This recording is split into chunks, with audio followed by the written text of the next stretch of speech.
وسلم. صلى الله على محمد، صلى الله عليه وسلم. صلى الله على محمد، صلى الله عليه وسلم.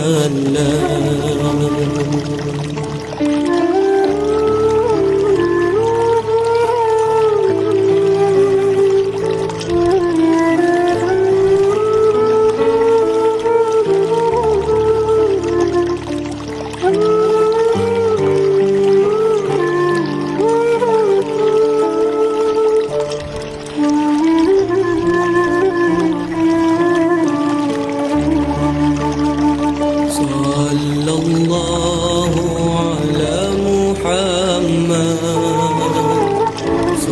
صلى الله عليه وسلم. صلى الله على محمد، صلى الله عليه وسلم. صلى الله على محمد،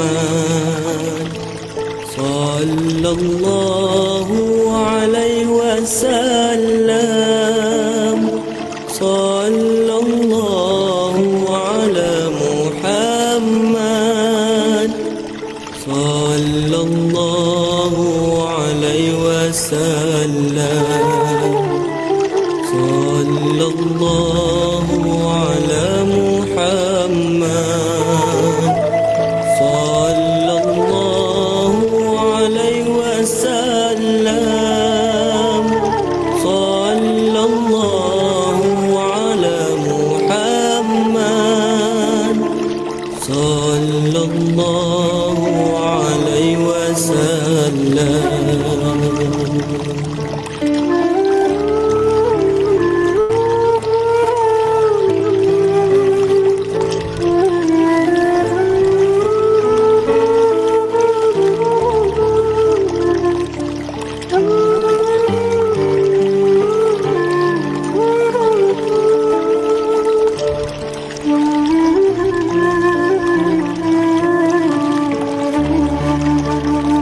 صلى الله على محمد،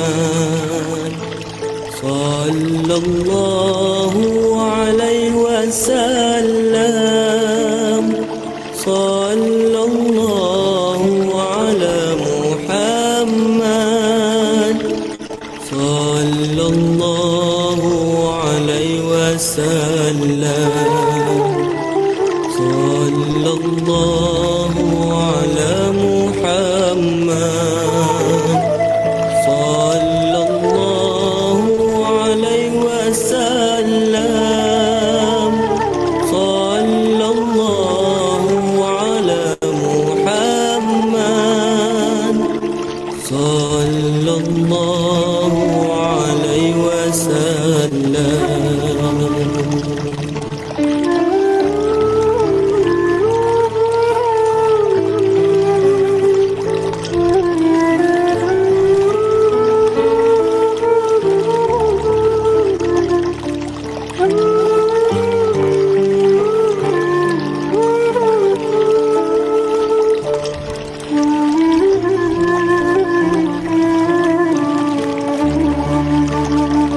صلى الله على محمد،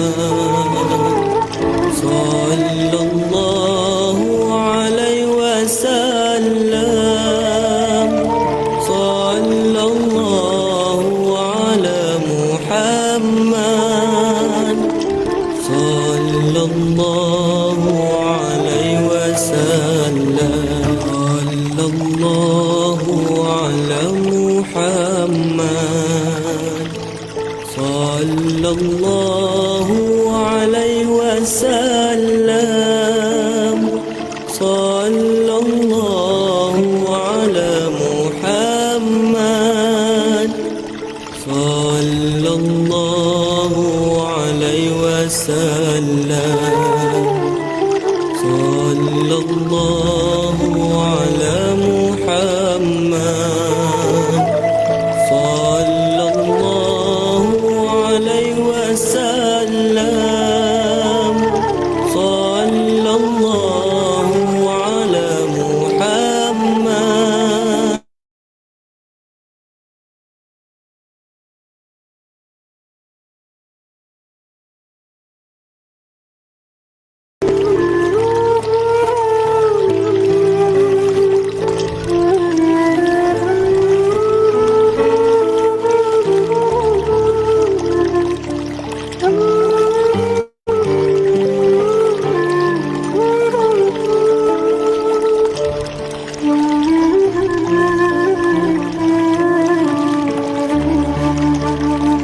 صلى الله على محمد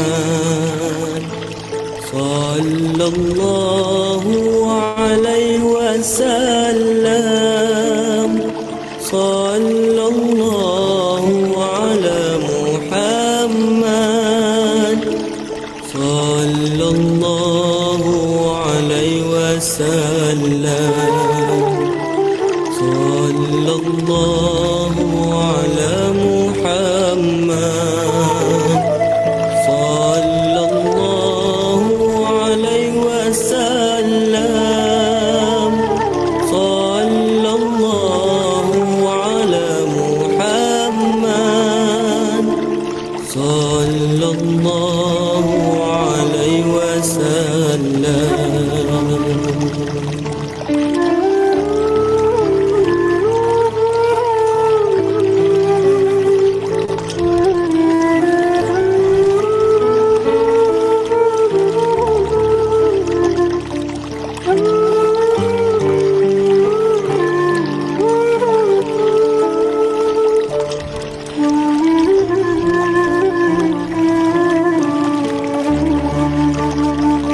صلى الله على محمد صلى الله عليه وسلم صلى الله على محمد صلى الله عليه وسلم صلى الله على محمد صلى الله عليه وسلم صلى الله على محمد صلى الله عليه وسلم صلى الله على محمد صلى الله عليه وسلم صلى الله على محمد صلى الله عليه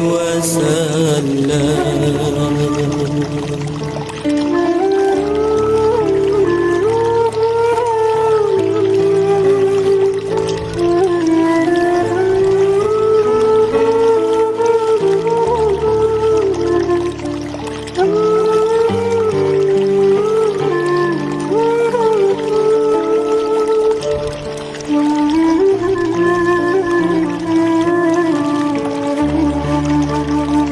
صلى الله على محمد صلى الله عليه وسلم.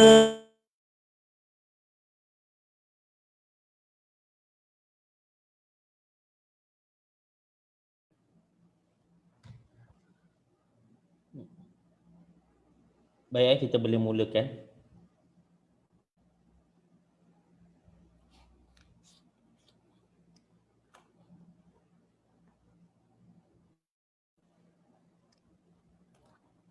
InsyaAllah. A'udzubillahi minasyaitonirrajim. Bismillahirrahmanirrahim. Sebelum saya nak mulakan, okey dengar suara saya Dengar ke suara saya? Dengar dengar je beres. Bismillahirrahmanirrahim. Alhamdulillahirabbil alamin wassalatu wassalamu ala asyrafil anbiya'i wal mursalin wa ala alihi wa sahbihi ajmain. Amma ba'd. Assalamualaikum warahmatullahi wabarakatuh. Apa khabar semua, sihat ke? Sihat ke semua? Okey, kalau sihat sebut sihat masing-masing pun tak apa. Okey. Yang pertama sekali alhamdulillah sihat Datuk Abbas. Yang pertama sekali yang berusaha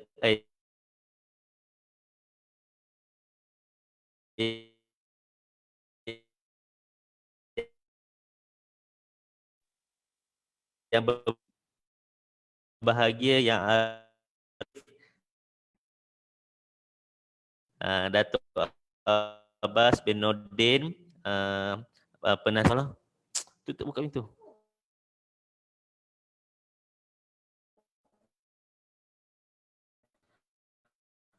Haji Rozaimi, Sterki yang dirahmati oleh Allah sekalian. Okey, boleh? Dan saya okey ya? Okey, jadi pada pagi ini insya-Allah kita akan adakan satu program yang mana program ni kita ada khaskan, kita adakan secara khas dan kita jemput panel kita yang bukan biasa-biasa lagi bukan orang Seremban. Bagi memberkati dulu majlis kita, insya-Allah kita mulakan dengan kita Al-Fatihah. A'udzubillahi minasyaitonirrajim. Bismillahirrahmanirrahim. Alhamdulillahirabbil alamin arrahmanirrahim maliki yaumiddin. Iyyaka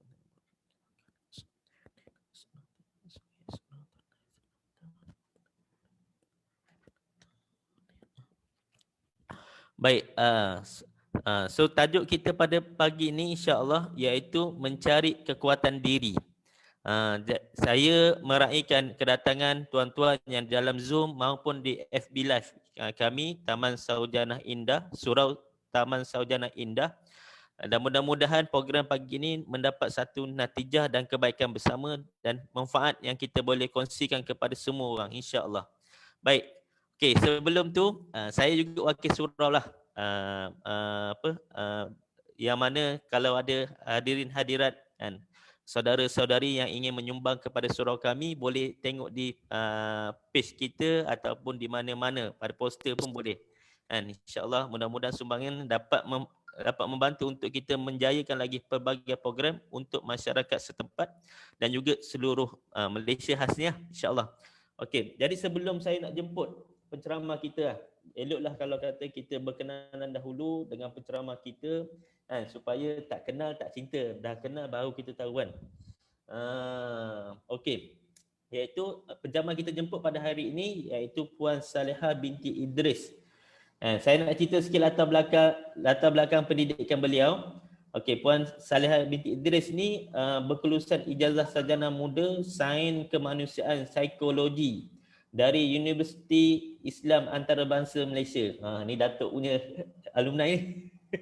Okey.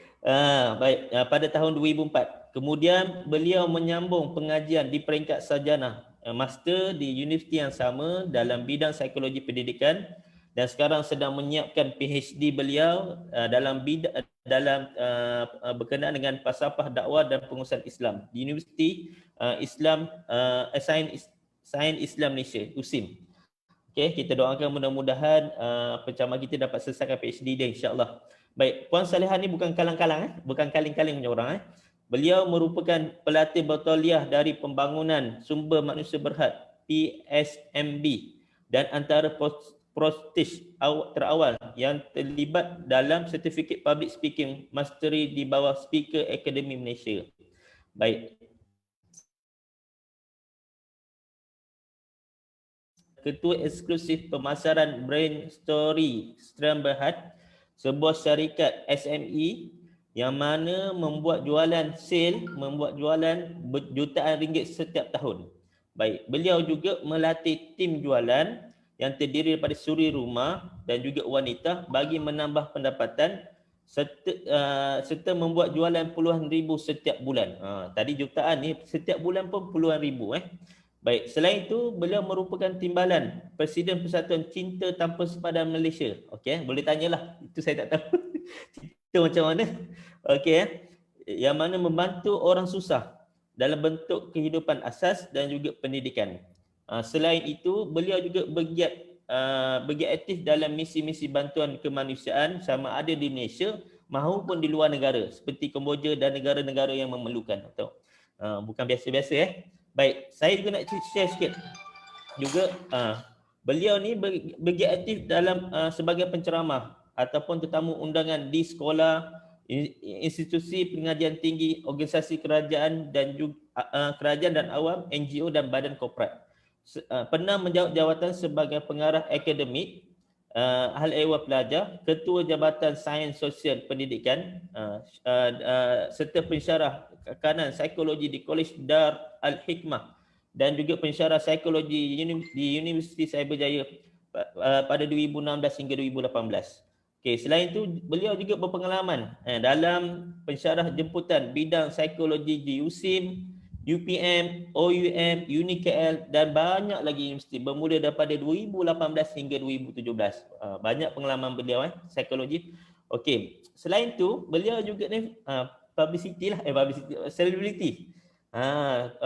Merupakan seorang penulis tetap majalah keluarga 2016-2017, ahli panel jemputan bagi rancangan Assalamualaikum di TV Hijrah, Mingguan Wanita, PAMA di Astro Prima.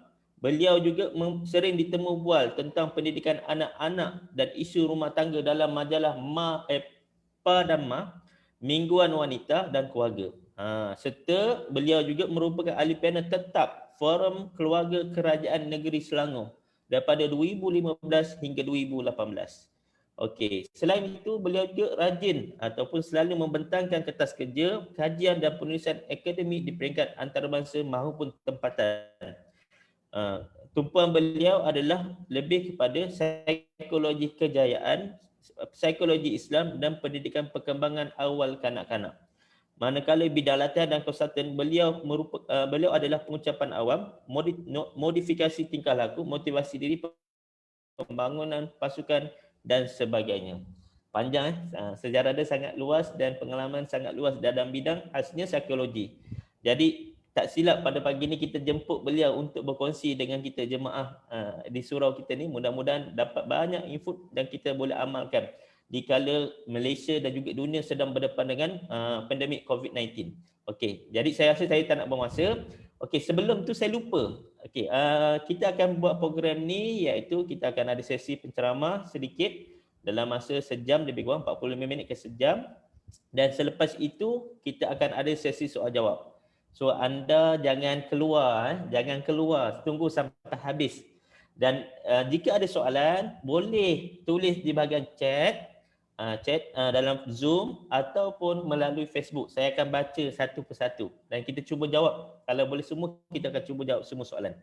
Baik, jadi saya rasa tanpa membuang masa, saya mempersilakan Puan Salihah binti Idris untuk menyampaikan ilmu dia pada kita pagi ni. Dipersilakan.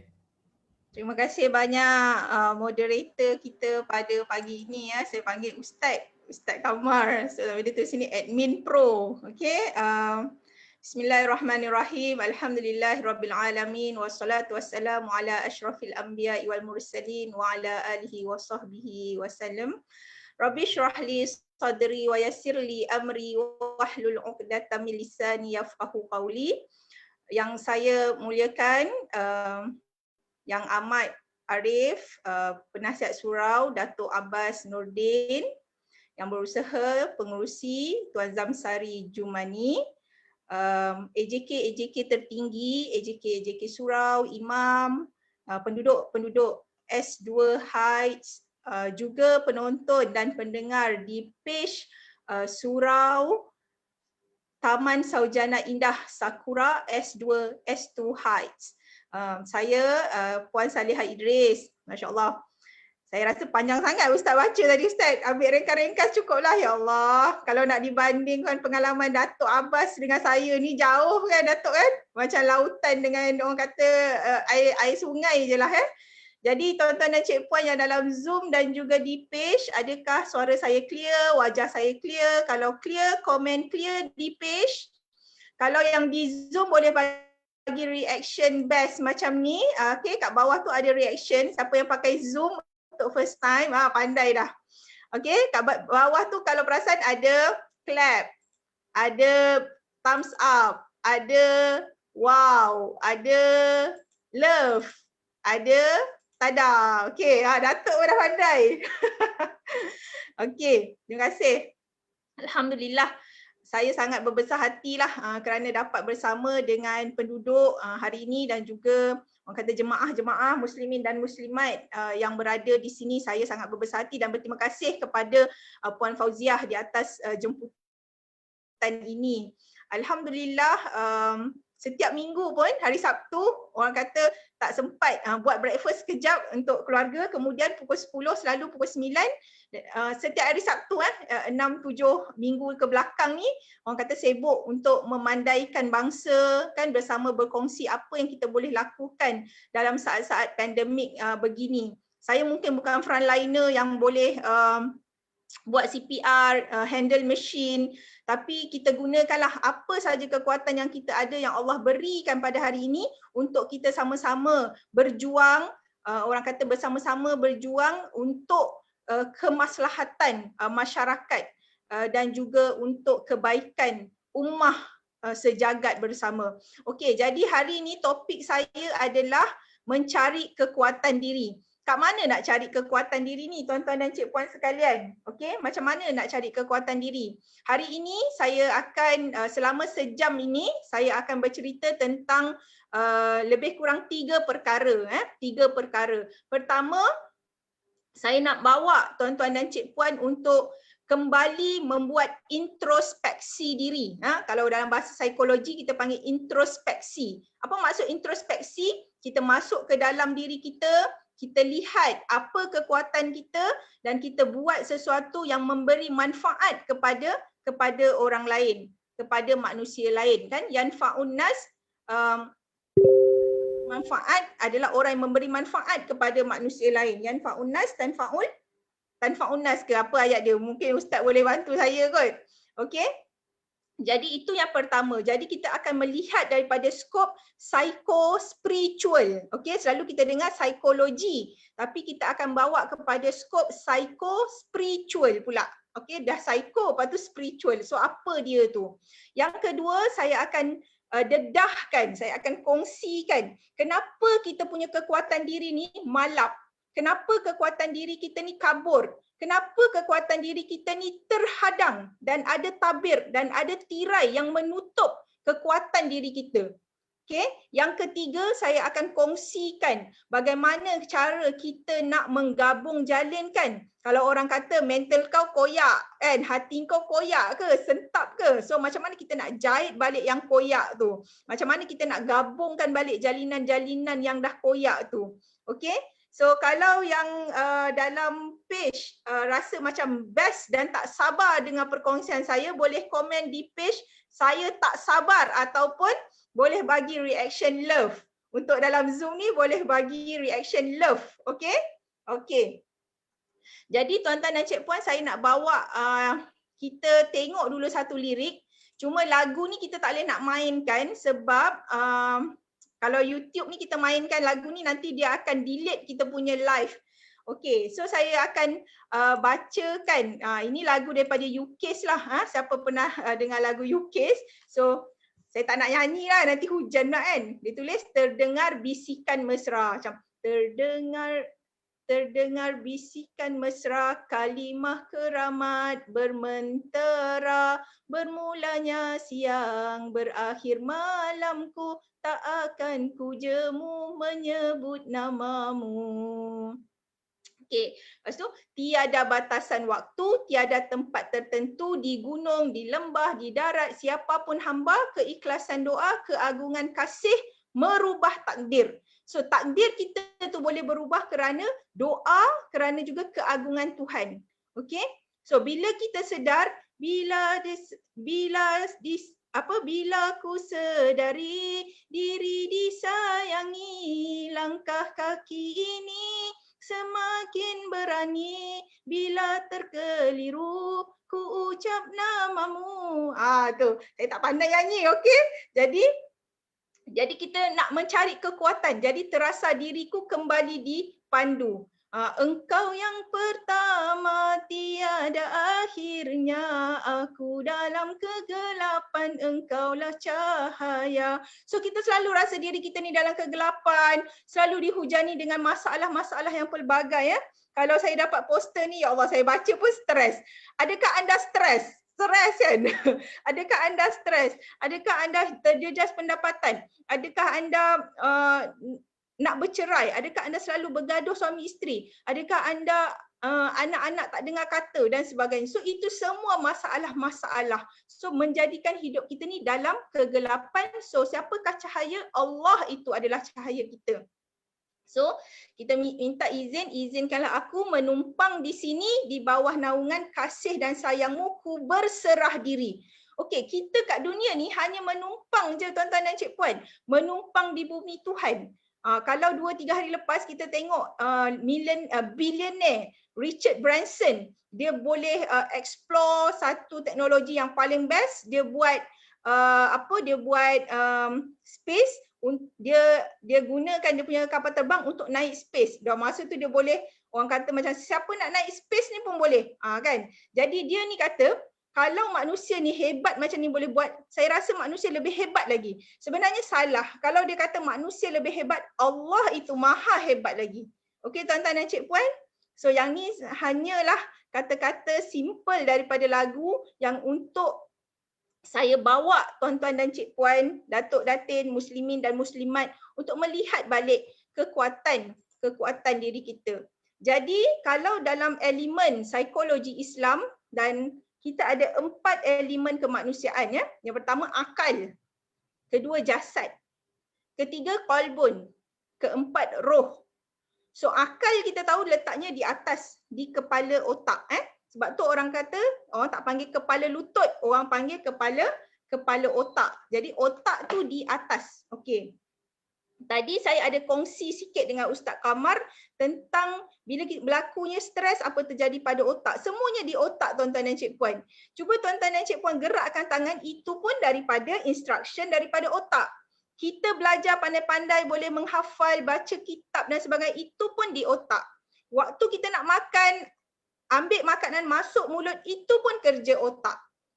Apa lagi? Semua kerja otak.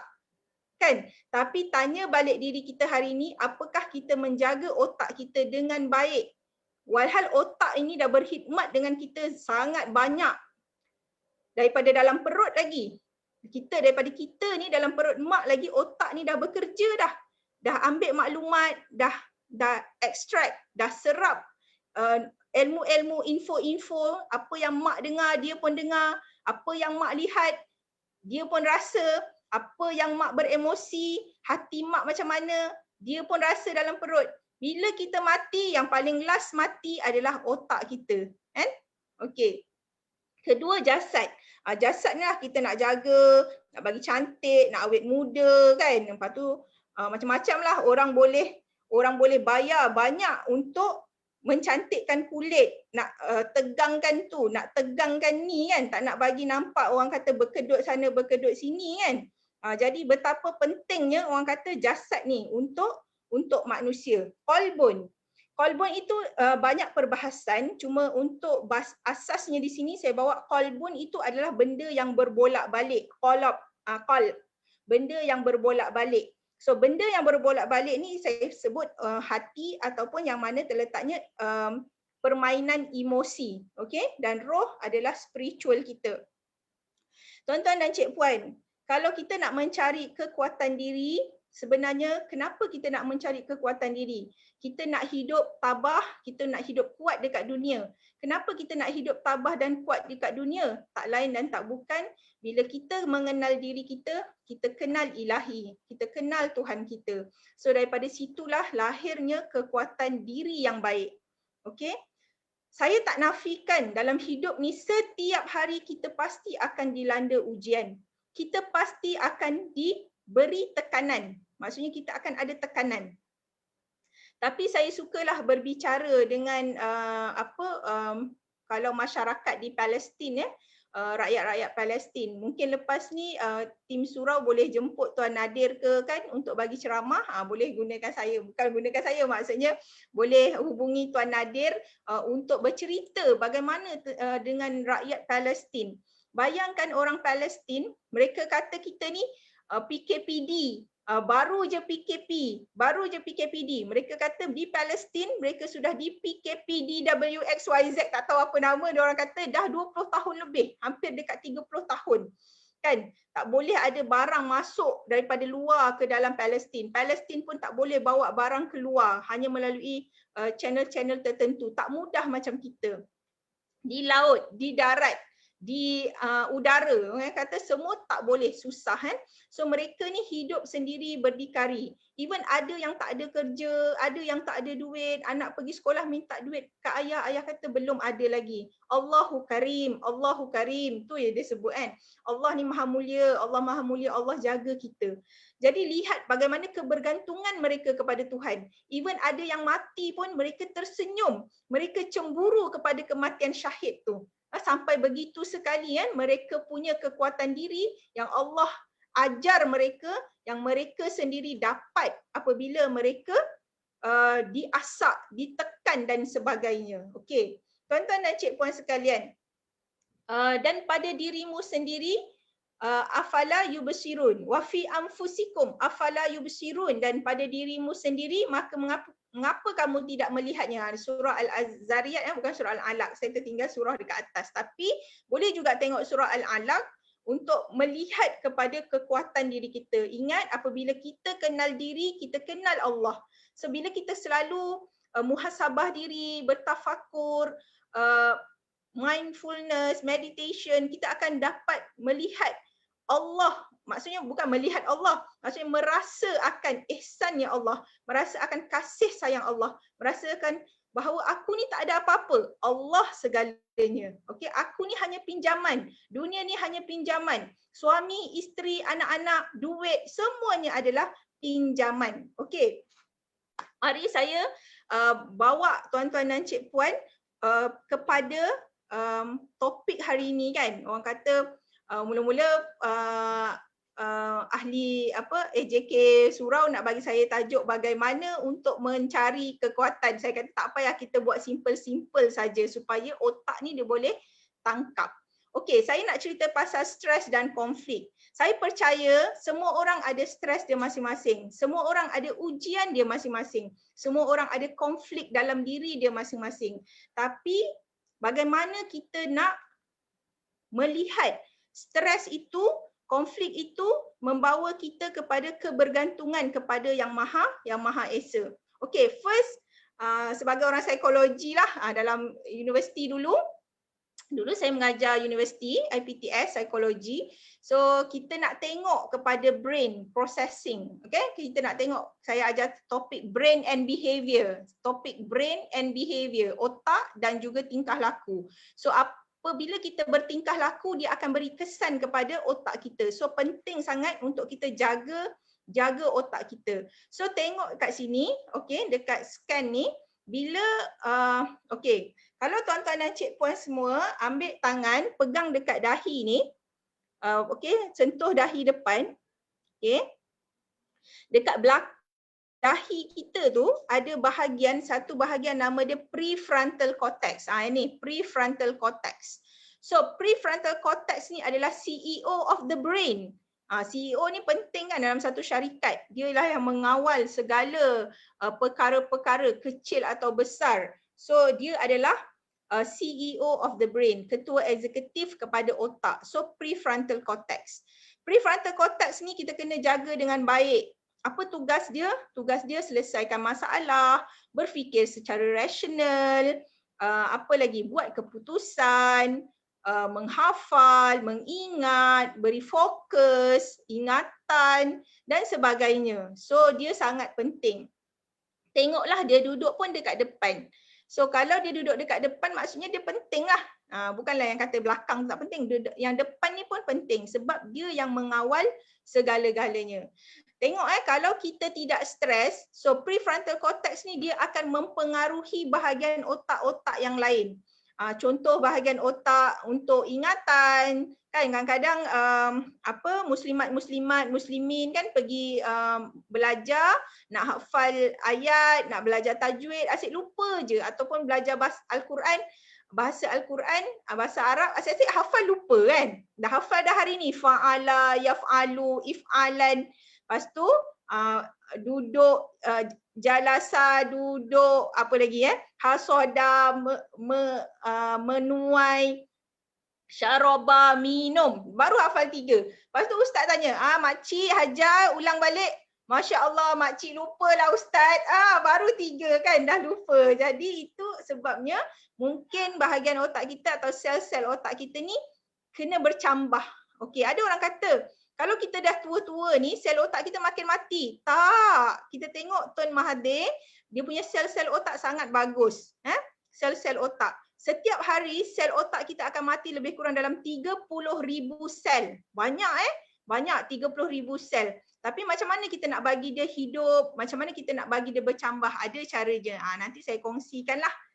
Sabar ke tak sabar dah ni? Okey?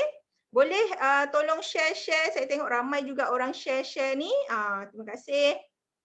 Jadi, bila kita boleh kontrol prefrontal cortex kita, prefrontal cortex kita ni boleh mengawal ingatan, emosi dan juga tingkah laku yang baik. Tak adalah kerja kata macam asyik-asyik toreh tangan. Kalau stres sikit, hancurkan diri. Kalau stres sikit, orang kata tidur je sepanjang malam kan, ataupun buat benda-benda yang tidak syariah, yang tidak diluluskan oleh syariah, yang menghancurkan harta, menghancurkan nyawa dan sebagainya. Nauzubillahi min zalik. Itu adalah kerana kita tidak mampu mengawal prefrontal cortex kita. So kalau kita stres, apa terjadi kalau kita stres? Bahaya stres ni. Even kalau kita sebut perkataan Kak G, kalau kita sebut saya stres lah madam, saya stres lah puan, kita dah membunuh dah sel-sel otak kita. Hanya menyebut perkataan stres. Nampak tak? Kan? Even kita sebut aku stres lah hari ni, itu pun dah membunuh sel-sel otak kita. Okey, jadi bila kita stres, kita akan melemahkan dan tidak mampu untuk mengawal fikiran kita, emosi kita dan juga kita punya tingkah laku. Sebab dia tak boleh nak bekerja. Bila kita stres, kita akan memberi bahagian-bahagian emosi yang mengawal diri kita, bukan lagi bahagian rasional, iaitu prefrontal cortex ni tadi. Okey, ini yang saya nak tunjuk ini muka saya lah. Muka saya tahun 2014. Kalau tengok yang sebelah kiri saya, yang ni sebelah kiri lah, kalau tuan-tuan dan cik puan mungkin kanan, yang gelap, seluruh keliling tu gelap, itu waktu tu saya sangat-sangat stres. Okey, waktu tu saya sangat-sangat stres. Yang tepi tu dah elok kan, kita dah, nanti saya kongsikanlah bagaimana nak dapat sinar yang cerah kan, orang kata gelombang diri yang baik. So bila kita stres, kita akan menutup gelombang diri kita yang baik. Jadi kita tak mampu nak berfikir cara baik, kita selalu marah anak, kita selalu gaduh dengan suami, kita rasa nak bunuh diri, kita rasa takut, kita rasa dunia ni dah tak ada, orang kata dah tak ada harapan, kita dah tak boleh berfikir bahawa Allah itu Maha Esa dan sebagainya. Okey, yang sebelah itu bila kita tenang, bila kita hati kita tenang, bila kita jiwa kita kaya, kita boleh menang, insya-Allah. Orang kata hati tenang, hidup menang, ataupun kalau nak tenang baru menang. Okey. Jadi tuan-tuan dan cik puan kat sini, siapa yang rasa macam nak hidup dia lebih baik, boleh bagi reaction love dekat page ataupun komen nak hidup baik, nak hidup lebih kuat. So apa yang saya tunjuk tadi, akal, roh, jasad, kolbun, so kita nak semua tu strong. I am mentally strong, I am spiritually strong, I am emotionally strong. Okay, so kita nak benda ni strong. So bila dia jadi strong, dia jadi bagus. Hari ini saya akan kongsikan 4 teknik. 4 teknik bagaimana 4 teknik bagaimana kita nak mengawal stres, bagaimana kita nak mengembalikan hidup kita yang lebih baik. Regardless apa pun kita punya masalah. Okay? Regardless apa pun kita punya masalah. So yang pertama ialah calm down, observe, overcome, life atau lighten. So calm down ni bila kita ada problem, kita ada masalah, kita ada apa-apa yang berlaku dengan kita, kita kena calm down dulu. Kita kena bertenang. Kalau kita tak bertenang, macam tadilah saya tunjuk yang brain tadi. Yang brain tadi kita akan suruh bahagian emosi yang bekerja untuk mengawal keputusan kita, tingkah laku kita, pemikiran kita dan sebagainya. So kita kena calm down dulu. Yang kedua, observe. Baru kita tengok apa masalah aku tulis balik apa masalah kita ni.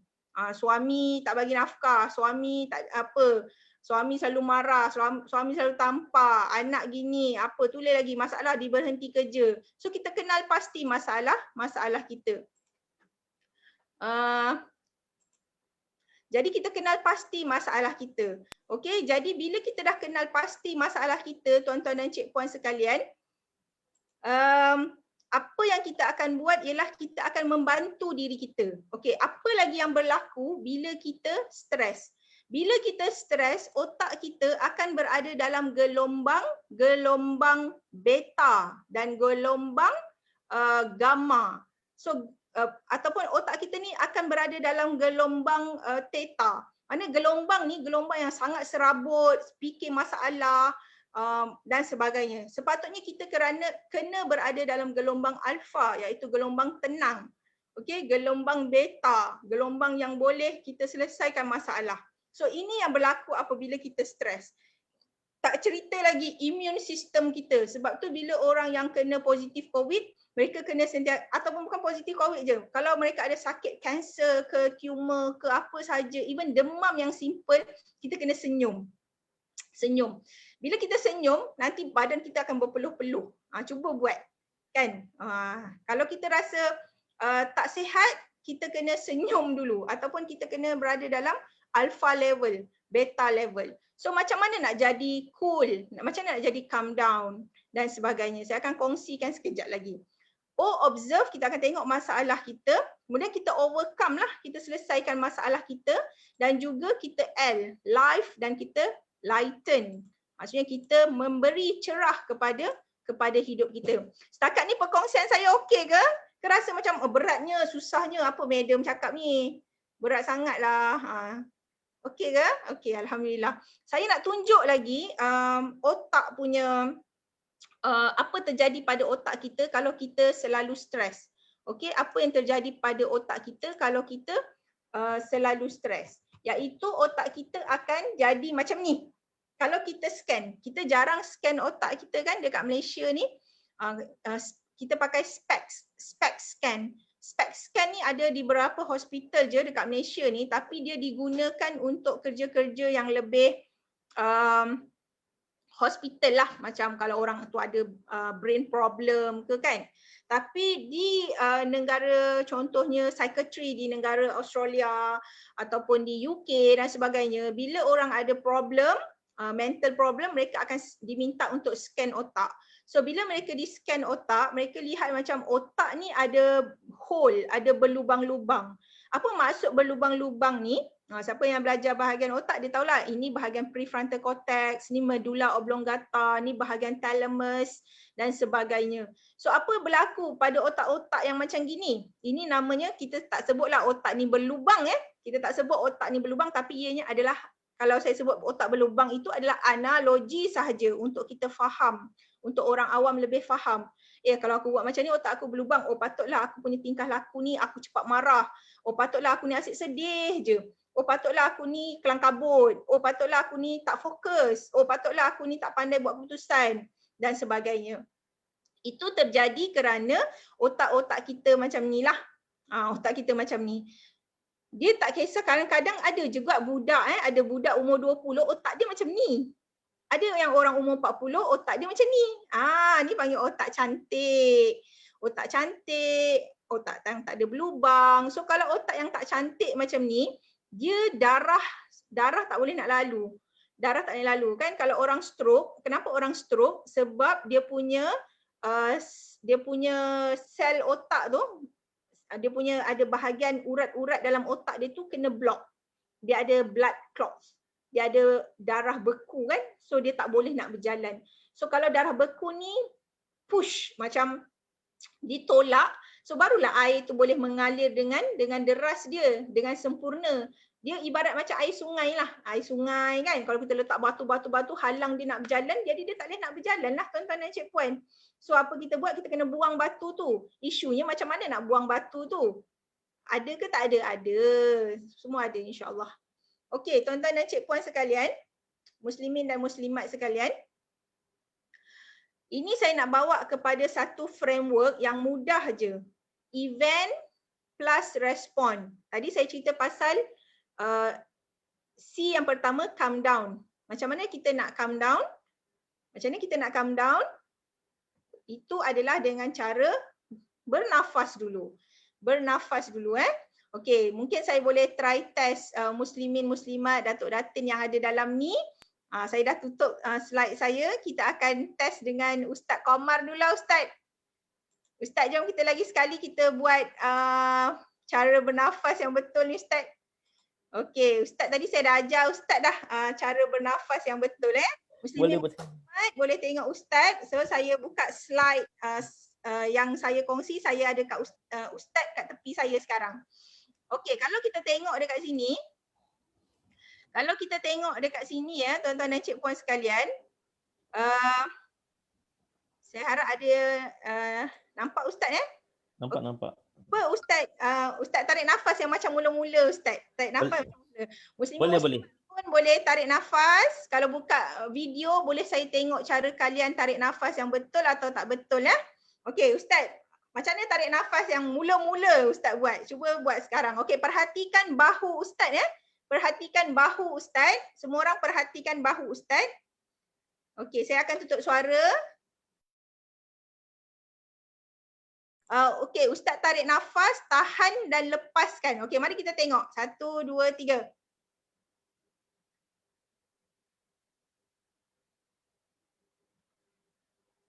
Okey. Ustaz kena buka suara. Kalau tak keluar dalam page. Betul Okey, baik. Okey, sekali lagi lagi sekali. Okey, ini yang salah. Bukan salah, yang mana yang kesilapan tadi. Okey, permulaan. 1, 2, 3.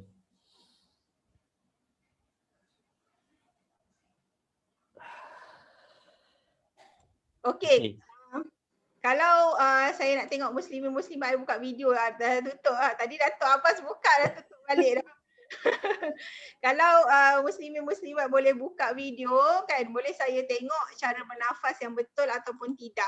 Okey, yang ni kita nak belajar bernafas. Okey, Puan Ji ni suami dia psychiatrist, patutnya lebih hebat lah. Saya pun malu dengan Puan Ji ni. Puan Ji ni suami dia pakar psikiatri hospital kan. Hospital Seremban dulu dekat Putrajaya. Doktor Dr. Nabil saya lagi malu patut. Bukan Dr. Nabil tu anak dia. Apa dia Puan Ji? Nabil suami saya. Oh, Dr. Nabil kan. Patutnya saya lagi malu. Dia bagian jantung, bukan ni. Oh, bukan psikiatri. Oh, okey. Jadi bila kita tarik nafas, Ustaz tarik nafas tadi, Ustaz tarik, angkat bahu. Sebenarnya kalau kita tarik nafas tak boleh angkat bahu. Bila kita tarik nafas pada hidung. Bila kita angkat bahu kita, dada kita ni kita masukkan angin dalam dada ataupun kita tarik angin daripada dada. Yang mana itu salah. Kan? Cara bernafas yang betul ialah kita kena masukkan angin ataupun udara ni melalui hidung kita ke rongga dalam dan masukkan angin dalam perut. So biarkan perut kita tu kembung. Okey, tuan-tuan dan cikpuan, saya pun ada anxiety. Saya ada rasa macam kerisauan sebab dulu saya buat PhD tak siap-siap Kak Ji kan, Ustaz kan. Datuk buat PhD dekat 8 tahun Datuk. Ya Allah kan, dengan anak 5 dengan kerja macam-macam kan. Jadi saya ada anxiety tahun 2017. Tahun 2017 anxiety ada, saya berdebar-debar, tangan saya selalu berpeluh, saya selalu penat lain macam, penat luar biasa. Jadi bila saya dapat tahu saya ada anxiety, saya buat deep breathing. Nama dia deep breathing. Okay, breathing secara dalam dan kita feel angin tu. So bila kita tarik nafas, kalau kita boleh tutup mata, kita nak rasa angin yang kita sedut tu boleh tutup mata, tarik nafas guna hidung 4 kali. Tahan, okey, masukkan angin tu dalam perut kita, kita tahan, kembungkan perut tu, kita lepaskan ikut mulut perlahan-lahan 10 kali.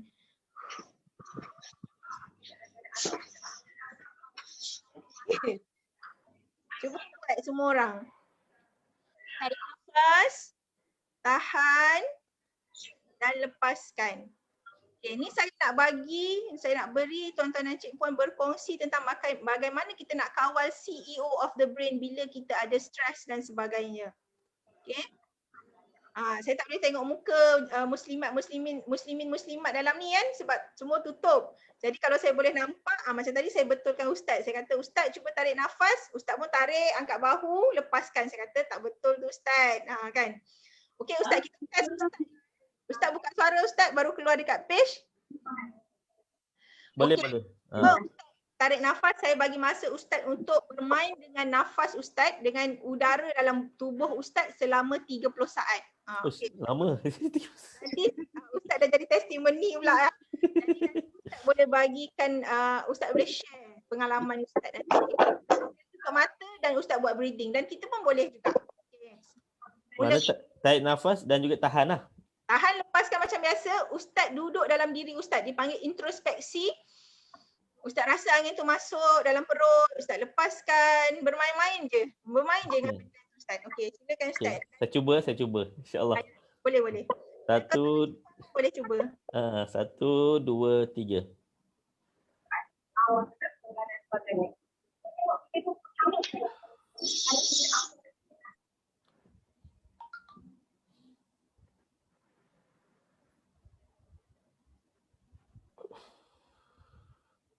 Dia lebih tenang sebenarnya kan. Ustaz buatlah dulu Ustaz. dah 2 kali apa? Sekejap. Sekali. Lagi sekali. Lagi sekali saya cuba. Dia 448 tadi apa cakap? Saja. Okey, so Ustaz rasa apa Ustaz? Jujur rasa lebih kita rasa lebih tenang sebenarnya. Macam kita selesaikan, kita rasa tak ada apa-apa. Dengan syarat masa kita menghayati benda tu kan. Betul. So adalah teknik mencari kekuatan diri yang pertama. Okey? Teknik mencari kekuatan diri pertama hanya pada nafas kita. Dan nafas ni bahasa Melayu sebut nafas kan, tapi diambil daripada perkataan Arab nafasa, iaitu apa Ustaz? Ustaz bahasa Arab kan? Alamak. Dan nafasa tu nufus. Nufus ialah nafs, jiwa, dipanggil jiwa. Nafs. Kalau kerangka yang lain dia ada campur dengan roh. So itulah kita berdamai dengan jiwa kita, berdamai dengan diri kita, berdamai dengan hati dan perasaan kita. So bila kita ada ditimpa pelbagai masalah, kita marah dekat suami, kita marah dekat anak, kita geram dengan perbuatan suami, kita geram dengan perbuatan anak, kita geram dengan bos, kita marah dengan bos, kita geram dengan kerajaan contohnya kan, auzubillah kan, ataupun sebagainya, kita kena tarik nafas dulu. Bila kita tarik nafas baru kita boleh berfikir secara rasional dan juga baik. Okey. Adakah ni perlu duduk ke ataupun tak kisah mana-mana keadaan? Tak kisah sebenarnya, boleh saja. Tapi masa saya kena anxiety dulu, lepas solat saya buat. Lepas solat berzikir kan, saya tarik nafas, saya main-main lah dengan nafas saya tarik nafas.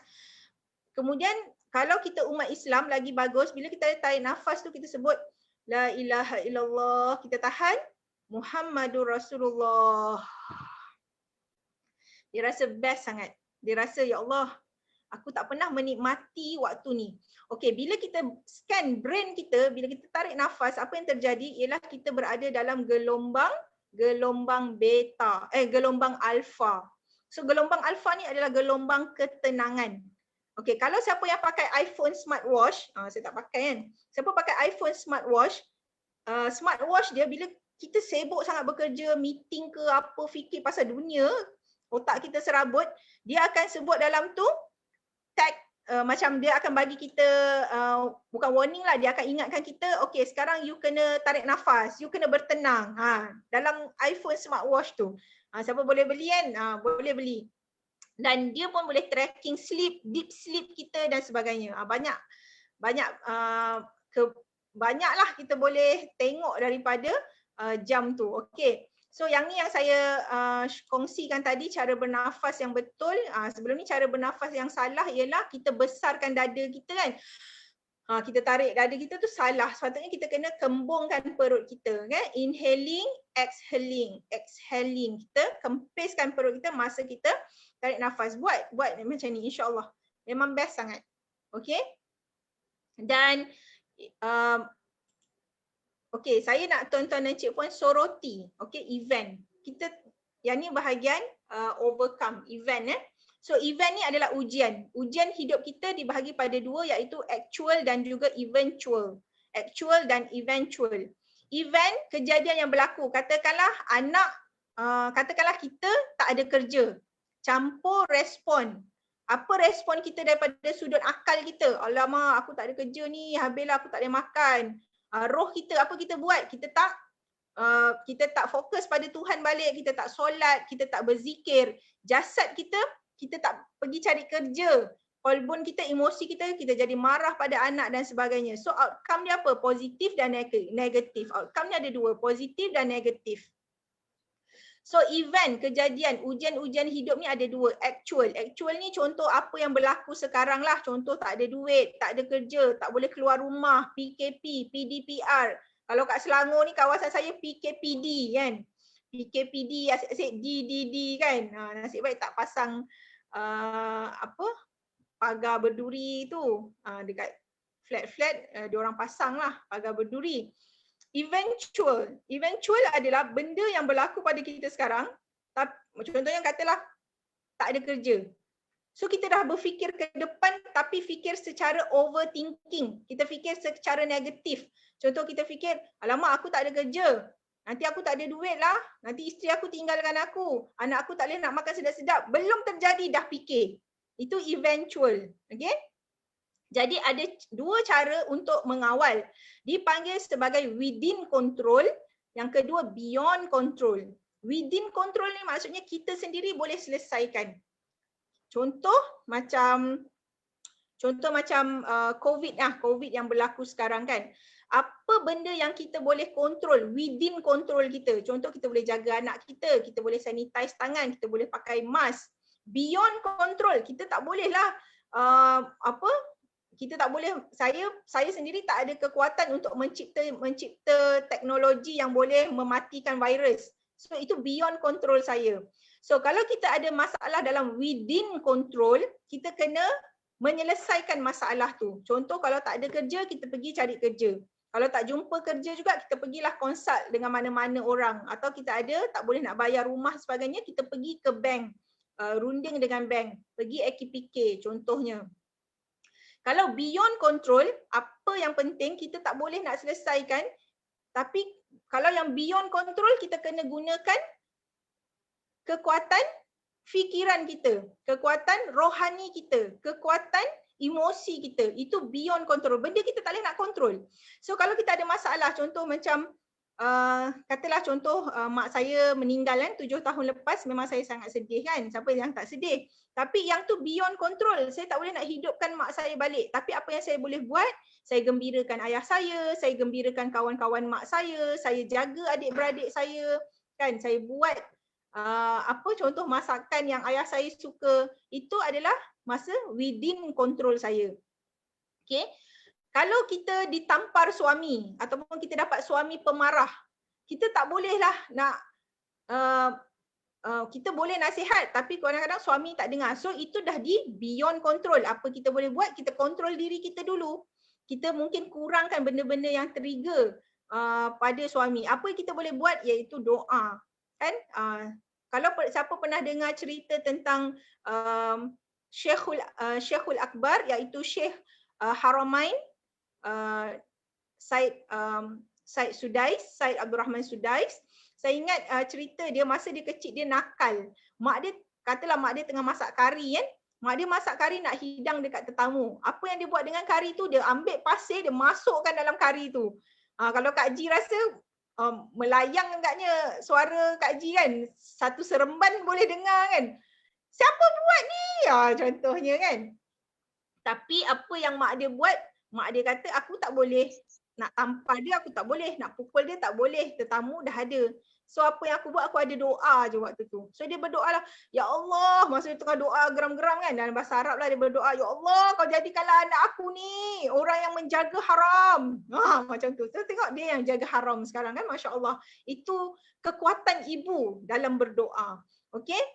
So ini simple. Jadi kalau kita ada masalah, kita terjemahkan dia kepada apa? Actual, eventual, within control ataupun beyond control. So respon tu macam mana? Respon tu daripada diri kita sendiri. Sebab itulah hari ni tajuk dia mencari kekuatan diri kan. Okey. Jadi pertama tentang jiwa kita. Kalau kolam jiwa kita bersih, kita boleh tarik magnet-magnet yang indah. Kalau kita kolam jiwa kita bersih, kita boleh menarik kebahagiaan, ketenangan dan juga kejayaan. Even rezeki-rezeki yang baik. Tadi Ustaz ada sebut saya ni membantu tim-tim jualan untuk buat jualan. Kalau dulu orang tak berani buat jualan RM500, sekarang dia dah pandai buat RM1,000, naik lagi RM2,000, RM5,000, RM10,000. Apa yang saya ajar? Saya hanya ajar mereka untuk betulkan balik kolam jiwa mereka. Betulkan balik cara fikir mereka.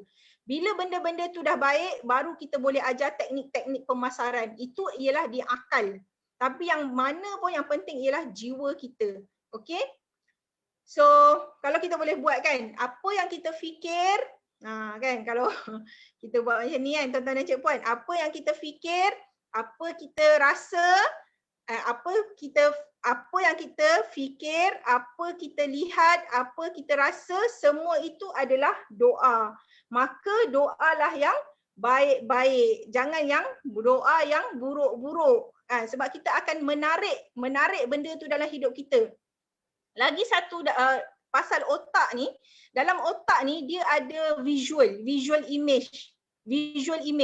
So sebab tu kalau macam katalah Ustaz kan, Ustaz saya tengok Ustaz ada Mini Cooper Ustaz mungkin katalah sebelum ni Ustaz minat sangat Mini Cooper. Mungkin Ustaz dah ada Mini Cooper, wallahu alam saya pun tak kenal Ustaz lagi kan. Ustaz nak Mini Cooper, Ustaz bawa je kereta pergi kedai nampak Mini Cooper. Sini nampak Mini Cooper, sana nampak Mini Cooper. Mungkin kita semua ni pernah jadi macam tu. Jadi maksudnya dalam brain kita ni dia ada visual image yang terbentuk sebelum terbentuk yang real.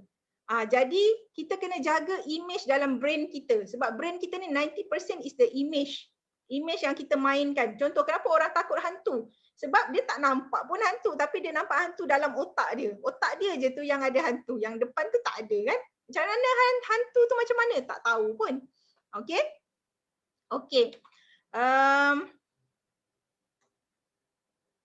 dekat pukul 11 lah Ustaz Okay, saya ringkaskan macam mana kita nak jaga kita punya kekuatan diri ni, akal, roh, qalbun, jasad. Ada banyak cara dan saya fokus balik kepada akal. So tadi akal macam mana cara dia? Take a deep breath. Buat tarik nafas cara yang betul. Kemudian ada elemen untuk roh, elemen untuk hati, elemen untuk jasad. Okey, kalau kita berada dalam stres, marah dan sebagainya, saya fokus pada jasad dulu macam mana nak fokus cara jasad tadi. Pertama walking, berjalan, brisk walk, pagi-pagi kan Kak Ji, Ustaz dan muslimin muslimat yang lain, pagi-pagi cuba walking. Sepatutnya dah kena dapat 10,000 langkah. So kalau lepas solat jemaah, dah usrah dengan family apa semua kan, bagusnya keluar berjalan dalam pukul 6.45, pukul 7, pukul 8, pukul 9 tu dah panas sangat lah. Berjalan dekat taman, jalan keliling taman kita sambil kita dengar zikir dan sebagainya, berjalan seorang. Bila kita berjalan, waktu enhance. Otak kita gila-gila enhance. So kalau macam saya kan, saya kerja bahagian eksekutif pemasaran, saya selalu kena fikir macam mana nak capai target, macam mana nak buat promotion, macam mana nak dapatkan idea-idea tu. Selalu berjalan lah. Berjalan. Bila berjalan tu ada je idea datang. Dia datang. Kan? Kemudian yang kita selalu abaikan iaitu deep sleep. Tadi deep breath. Sekarang deep sleep. Deep sleep. Kena dapatkan tidur yang baik. Tidur yang baik. Untuk anak-anak tidur 9 jam. Untuk kita ni tidur 8-7 jam. Okay? Termasuk tidur khairullah. Nanti lepas saya ceramah ni boleh tidur sekejap lah 15 minit kan. Itu adalah power power untuk otak kita. Jadi bila kita berjalan kita dapat vitamin D. Orang yang ada vitamin D dia kurang rasa marah, kurang rasa stres, kurang rasa sedih dan sebagainya. So kena berjalan, brisk walk. Kalau kita ada anak-anak kemurungan sebenarnya cuba ajak dia keluar berbincang, borak masa berjalan dengan dia kan. Tidur adalah satu perbuatan yang sangat bagus sebab dia menyembuhkan. Tidur ni mampu menyembuhkan. Tapi macam mana syarat-syarat tidur yang bagus? Ialah yang pertama kena padam semua lampu. Tak boleh ada lampu sebab kita punya kulit ni bila kita tidur waktu bercahaya dia akan detect kita belum tidur. Okay? Even macam lampu handphone pun kena padam waktu kita tidur sebab dia akan mengganggu brain processing kita. Cuba bayangkan, buat eksperimen untuk diri sendiri, tidur minggu ni, buka handphone letak kat tepi. Minggu depan, tutup handphone, switch off, bukan silent, switch off handphone tu sebab dia ada radiation. So bila bangun tidur rasa lebih bermaya ke, rasa lebih bertenaga ke dan sebagainya. Okay? Kemudian jaga makanan kita, perbanyakkan makan omega 3. Siapa yang ada anxiety, depression, stres, amalkan makan omega 3. Omega 3 ni terletak pada ikan kembung, ikan tongkol, ikan salmon, avocado, flaxseed, ataupun nak ambil omega 3 suplemen tu pun boleh juga, kekacang-kekacang. Ambil vitamin D, ada telur, ada sayur-sayuran dan sebagainya. Makan benda-benda ni selama 14 hari boleh mengawal stres, anxiety dan juga depression kita. Dengan makanan saja sebab makanan ni pergi kepada darah kita kan. Pergi pada darah kita, membentuk kulit kita dan sebagainya. Itu jasad lah. Jasad tadi T tidur, A aktiviti, K kudapan. Okay. Akal tadi take a deep breath, kolbun, roh. Okay. Cuba saya nak bawa tuan-tuan dan cik puan berbalik kepada kisah Nabi Yunus alaihi salam yang mana dia duduk dalam perut ikan. Apa zikir yang dia baca dia dah ajar. Allah dah ajar kita dalam Al-Quran. Dia ada 3 kegelapan. Kegelapan dalam ikan paus, kegelapan dalam laut, kegelapan pada waktu malam. 3 kegelapan. So ujian dia tu ujian yang bertimpa-timpa gelap dia. So sama juga dengan ujian dengan kita lah. Kalau kita rasa macam ya Allah habis bisnes aku, ya Allah tutup dah habis bisnes aku kan. So ini zikir Nabi Yunus, dia ajar la ilaha illa anta subhanaka inni kuntu minaz zalimin. La ilaha illa anta ada konsep tauhid. Maksudnya kita kena mentauhidkan Allah, balik pada Allah. Subhanaka, kita bertasbih, subhanallah, alhamdulillah, subhanallah, maha suci Allah. Inni, sungguhnya aku kuntu minaz zalimin. Aku ni daripada orang-orang yang zalim, orang-orang yang kadang-kadang alpa, ya Allah, lalai, ya Allah. Engkau dah bagi aku kekuatan, aku lupa ya Allah kekuatan ni. Inni kuntu minaz zalimin. So dalam ni bila kita ada dilanda ujian, tauhidkan Allah, tasbih pada Allah, istighfar pada Allah. Dan kalau sebelum subuh kita baca subhanallahal azim, subhanallah wa bihamdih, itu bagus untuk kita tarik kekuatan diri, untuk kita tarik magnet rezeki dalam hidup kita lah. Dan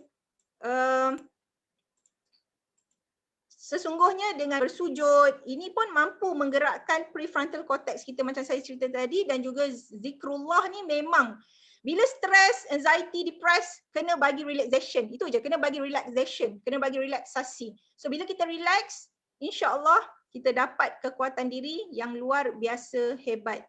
Itu saja daripada saya. Didiklah diri kita bukan dengan emosi. InsyaAllah setiap ujian yang Allah beri itu adalah jalan untuk kita ke syurga. Sungguh dengan berjalan ke syurga untuk mencari syurga, Bukan mudah tuan-tuan dan cik puan, bukan mudah. Tapi ingat, apa saja Allah beri ujian itu jalan ke syurga. Apa Allah beri ujian itu jalan ke syurga. Sebab kita hidup bukan untuk hidup, kita hidup untuk mati, kumpulkan bekalan. Dunia mazra'ul akhirah. Dunia ini hanya tempat kita bercucuk tanam untuk kita kumpul kebaikan, bawa ke akhirat dan di alam sana. So, dari saya dan muslimin-muslimat sekalian, terima kasih. Sama-sama. Alhamdulillah. Okey, boleh? Sekejap, pada saya. Alhamdulillah, terima kasih kepada Puan Salihah Idris. Banyak input yang kita dapat pada hari ini kan. Kalau kita kira tadi ada lebih kurang 3-4 lah saya nampak kan. Yang pertama tentang pernafasan. Yang kedua dari segi sudut 4 perkara yang kita kena jaga kan, dan dalam 4 perkara tu amalan-amalan yang kita kena amalkan, badan, akal kan, ucapan-ucapan, semua tu memang peranan penting dalam kehidupan kita. Dan benda ni apa pun berbalik semula kepada diri kita, dan juga yang paling penting kita kena selalu muhasabah, selalu ingat tentang setiap ujian tu Allah beri untuk menjadikan kita lebih dekat dengan dia. Okey. So saya rasa perkongsian ni sangat menarik dan insya-Allah kita boleh panggil masa akan datang. Baik, seterusnya saya nak ucapkan terima kasih pada Puan Salihah atas pengisian. Jadi kita nak pergi agenda seterusnya iaitu soal jawab. Okey. Baik, saya nak dahulukan orang dalam Zoom dulu lah. Boleh sama ada nak tulis komen ataupun anda boleh terus bercakap dengan Puan Salihah sendiri. Boleh unmute kan. Ada soalan, kalau soalan boleh tanya. Saya akan cuba tanya. Ada sesiapa dulu nak beritahu, nak bertanya secara direct dengan Puan Salihah? Kalau ada boleh buka suara dan juga anda boleh ajukan soalan. Sebelum saya pergi ke Zoom, ke komen. Saya tengok ada soalan daripada Datuk Khairun . Khairun Nizam. Ini saya boleh bacakan ke Ustaz? Boleh. Silakan Puan. Ketika ini banyak isu bunuh diri dan juga pergolakan keluarga disebabkan oleh stres. Bagaimana kita nak mengesan impak tersebut berlaku pada masyarakat dan bagaimana kita dapat membantu mereka dengan sebaiknya tanpa menyentuh isu-isu sensitif. Okey, dekat sinilah pentingnya kita ada caring society. Kita ada caring society . Maksudnya kita, macam saya sendiri pun, saya tak boleh nak menggapai seluruh Bangi ni contohnya kan. Tapi kita dapat akses kepada orang yang kita tahu, so kita bantu mereka. So daripada situ, saya pernah ada cerita dulu kawan saya kan ditipu oleh saudara dia sendiri sampai rumah tak ada, kereta tak ada, duit habis kan. Waktu tu saya nampak suami dia memang dah ambil tali kira nak bunuh diri je. Tapi apa kita buat, ialah kita sempatlah tahan dia. Sebab tu saya kata benda-benda macam ni kita perlukan caring society. So contohnya surau. Tapi saya dengar surau banyak juga membantu, alhamdulillah, syukur. Jadi kita pergi ke rumah-rumah contohnya. Maksudnya daripada kecil kepada besar lah, institusi rumah kita dulu. So institusi rumah pergi pada institusi jiran-jiran keliling. Pada jiran pergi pada kawasan persatuan penduduk pada mukim daerah dan sebagainya hinggalah kerajaan lah. Bagaimana kita nak mengesan kesan tersebut berlaku? Okey, kesan dia ialah kalau kesan behavior lah, behavior tingkah laku, mungkin kalau jiran kita tengok macam selalu dia ni bercakap, ramah, tapi ni dia diam je kan. Tak bertegur siapa pun, mungkin daripada behavior dia tu, tingkah laku dia tu ada sesuatu. So kita bolehlah tanya, kalau kita tak nak tanya mungkin kita hantar makanan kan pada dia hari-hari, nak ambil hati dia. Ini cara psikologi dakwah pula lah. Ambil hati dia dulu kan, beri dia makanan ataupun kalau dengar dia ni dah tak ada kerja, berhenti kerja, so tanyalah dia, kau boleh tak bayar bil air, bil api ni, berapa kau nak. So daripada situ, maksudnya orang nak caring. Kenapa orang macam orang bunuh diri ni sebab dia nampak macam tak nampak tau benda lain yang waktu tu dia depression. Depression tu sedih. Depression tu apa? Depression tu dia bersedih 14 hari berturut-turut, tak ada senyum. Muka tak ada senyum. Okay? So dia depressed. So kat situ pun kita boleh kenal pasti sebelum dia melakukan dalam bentuk behavior tu. Okay, stres ni dia ada 3. Satu, psikologi, fizikal. Satu lagi mind, thoughts dia. So kalau dia stres, thoughts dia akan jadi negatif. Kalau dia stres, behavior dia mungkin makan banyak, nak bunuh diri, itu yang paling teruk lah, nak bunuh diri. Psikologi dia rasa sakit bahu kat belakang ni, fizikal dia rasa sakit bahu kat belakang ni, stres awal. Okey, jawab ke Datuk? Ke Datuk nak bercakap?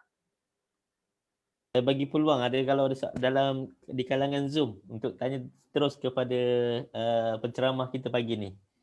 Atau begitu juga Assalamualaikum. Saya nak tanya pada Puan Salihah. Puan, baiklah. Kita dah belajar tentang teknik-teknik untuk menghadapi tekanan bila kita rasa marah. Baiklah, kadang-kadang kita ketahui maklumlah syaitan ni kan lebih pantas bertindak kan.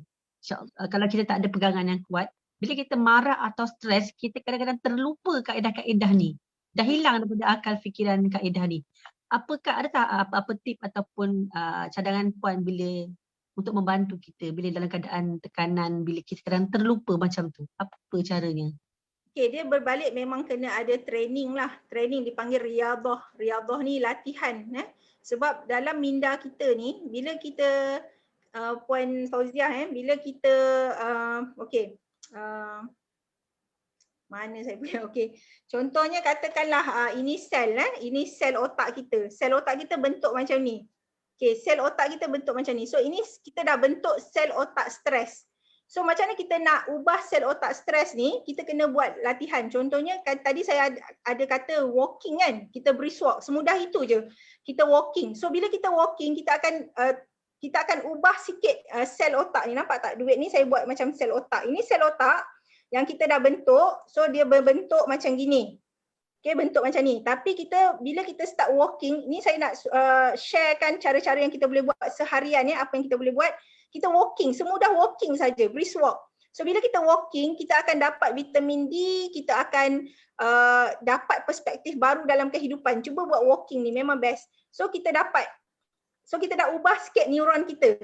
Tapi still lagi kita mungkin ada benda-benda yang kita fikirkan, benda-benda yang tak best tadi. Yang kedua, kita ubah cara makan. Sebelum ni kita makan jajan, kita makan processed food, kita makan pengawet, ada pewarna, semuanya kita musnahkan otak kita, kita tukar. So sel otak kita kan berubah sikit. So kita rasa lebih rational, lebih logik dan lebih tidak beremosi. Ataupun kita stop gula putih. Gula putih ni boleh bunuh sel-sel otak kita juga. Okey? Kemudian apa lagi? Kemudian kita buat tadi makanan-makanan kan yang saya beritahu, pada kita buat deep breathing. Bila buat deep breathing, ubah lagi. So ubah lagi. So Puan G, kita dah ubah satu sel yang baru. Yang tadi bila Puan G kata kadang-kadang saya marah, saya lupa. Itu kita sedang berada dalam proses tazkiyatun nafs. Kita berada dalam proses pembersihan jiwa kita, pembersihan diri kita. So bukan mudah, sebab tu dalam otak ni dia ada nama dia neuroplasticity. Untuk kita daripada pemarah tak pemarah. Tadi kan saya ada tunjuk gambar saya yang hitam gelap keliling tu. Dulu saya ni tak pandai senyum. Muka saya ni masa tu umur saya 30, tapi muka saya dah macam orang yang dah tua, umur 50, 60, berkedut-kedut. Kan? Dah tak, orang kata tak tegang lah ni. Sekarang macam dah tegang sikit kan. Sebab dah bila ada masalah tu kita dah macam kebal sikit, insya-Allah. Okey? Lepas tu apa lagi Kak Ji boleh buat? Kena ubah cara makan. Dan kedua, mulakan dengan behavior, mulakan dengan tingkah laku. Walking, ubah cara makan, stop 6P, hentikan 6P. Apa dia 6P tu? Putih nasi. Alamak, tak makan nasi macam mana Puan Salihah? Ganti beras perang, ganti beras basmati. Maksudnya makan benda yang kompleks karbohidrat, bukan yang simple karbohidrat. Sebab dia boleh, bila kita ambil makanan yang simple karbo ni, dia akan pergi, dia patutnya jadi tenaga. Tapi bila kita dah makan, kita duduk macam ni. apa yang saya nak bakar ni? Saya tak ada nak bakar glukos. Jadi insulin tu keluar. So bila insulin keluar tu yang apa orang kata, kita jadi stres, kulit kita pun dah tak cantik, ingatan pun cepat lupa kan. Okey, stop gula, stop nasi putih. Kedua, stop gula putih. Stop gula putih. Kan makan makanan yang ada gula putih, ada yang apa ada macam-macam nama yang pelik-pelik tu. Kalau kita beli makanan banyak sangat benda nama pelik-pelik, jangan beli. Itu je saya cakap dengan suami saya kan. Macam hari tu dia beli jam, abang tahu tak yang ni dia boleh kecutkan otak ni, nanti otak kita jadi kecil. Abang nak otak kecil ke? Macam tu kan. So dia pun dah tak beli dah. So apa jajan kami buah-buahan, balik kepada fitrah. Balik pada makanan-makanan fitrah halalan tayyib. Balik pada fitratallahi allati fataran nas 'alaiha. Balik kepada makanan yang Allah beri, makanan syurga yang Allah beri, buah-buahan. Okey Kak Ji. Lagi tidur. Tidur ni sangat penting Kak Ji, tidur. Start dengan benda ni dulu Kak Ji. Tidur. Tidur apa saya sebut tadi, tutup semua lampu, sebelum tidur ambil wuduk, kita buat hidroterapi. Terapi air, terapi sejukkan badan kita. So bila kita tidur panas. So ambil air, wuduk dulu. Kemudian baca doa iring sebelah kanan macam biasa kan. Tutup semua lampu, jangan buka dan kita akan dapat deep sleep. Bila kita dapat deep sleep, otak kita lebih rasional dan nanti insya-Allah automatik kita kurang marah. Buat 3 benda ni je Kak Ji. Nak marah ke nanti dah tak jadi marah dah. Sambil tu kita train otak kita lagi. Train otak kita dengan majlis-majlis ilmu dan sebagainya insya-Allah. Itulah Kak Ji perkongsian ringkas sebab saya pernah jadi macam tu dulu. Tapi kalau kita tengok ada jiwa-jiwa yang tak cukup lagi ni, biasa kita akan buat terapi, gratitude terapi. Kita akan rewire the brain, programming brain balik dan sebagainya. Okey, saya rasa menjawablah Kak Ji Buat 3 tu insya-Allah. Ada soalan Puan Nur Suhaila? Betul, ada soalan. Assalamualaikum. Boleh Puan share tips untuk handle anxiety di kalangan remaja pelajar sekolah? Terima kasih. Okey. Anxiety, kalau Puan atau ni cikgu ke saya tak tahulah, kalau Puan ataupun cikgu dapat tahu ada anak murid ada anxiety, Puan memang kena ajar dia untuk deep breathing dulu. Sebab mereka ni bila anxiety, mereka duk fokus untuk selesaikan masalah mereka. Alamak, assignment tak siap, kerja rumah banyak, kerja ni nak hantar, projek tu nak hantar, projek ni nak hantar, tak siap, nanti cikgu marah, tak siap. Jadi dia ada overthinking, kerisauan.